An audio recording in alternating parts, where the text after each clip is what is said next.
naye nga kye bakola kwe kuwa omukisa naddala abavubuka abalina ebirowoozo ebyenjawulo okujja okubifumbira wano kyenvudde ndiyita ejjalulizo.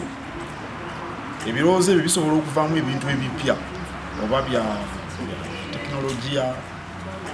Mumanyi kati ennaku zino ensi etambulira ku misinde mingi olw'omutimbagano n'engeri amawulire gye gadduka. Kaakati ensi nyingi ziba n'ebifo ebifaanana bwe biti. Abavubuka ab'enjawulo abalowooza ennyo ne bajja ebirowoozo byabwe ne babyalulira wano.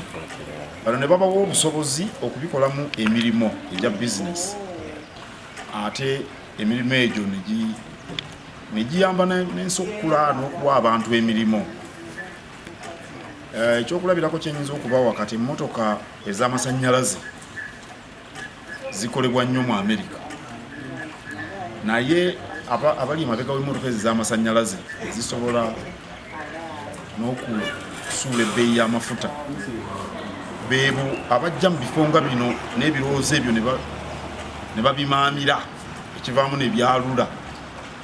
N'olaba nti emmotoka etambula okuva e Kampala n'etuuka e Kabaale nga etambuza battery, amasannyalaze gali mu battery, ng'ate edduka emisinde n'okusinga zino ez'amafuta. N'olwekyo neebaza nnyo omubaka wa Ssaabasajja Kabaka atuleese wano. Ebifo bino byombi bye tuzzeemu byatandikibwa Kabaka mu Swati owokusatu ng'ayagala abavubuka be bayiiya, era kirabika kigenda kukyusa obwakabaka buno mu bbanga ttono. Aba Buganda Royal Institute ndowooza nti nno wano waliwo ebyokuyiga bingi, naddala nga babangula abavubuka. Ebirowoozo binnyo bye tulaba mu bavubuka abo naddala tuba tubatikkira.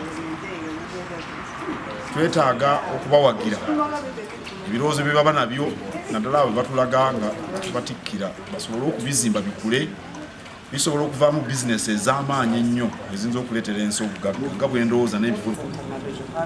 As the COO has already said, I didn't introduce myself.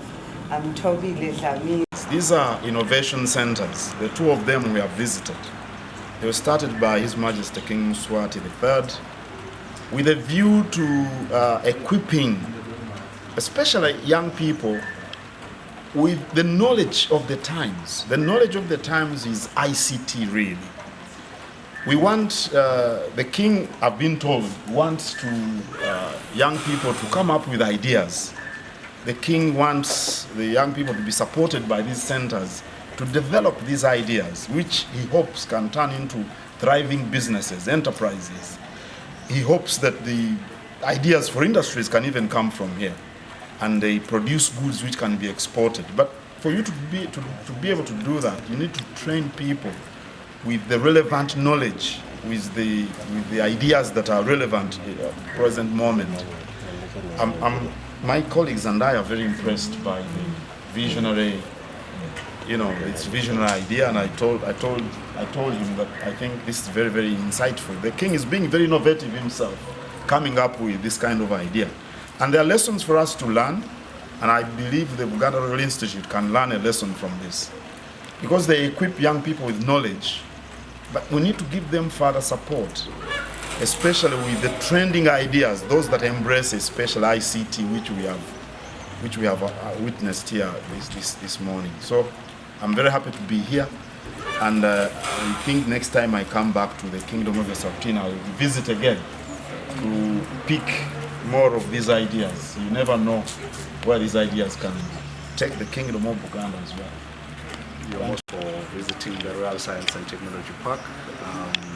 We strongly believe that we can work together to help the continent of Africa, because our idea within the Kingdom of Eswatini is not just to make sure that we develop alone, but it is to make sure that we, as brothers and sisters within the African continent, we can all develop. So we are looking forward to hosting you again, and next time we definitely have a sit down and a proper presentation, so we can have more knowledge sharing.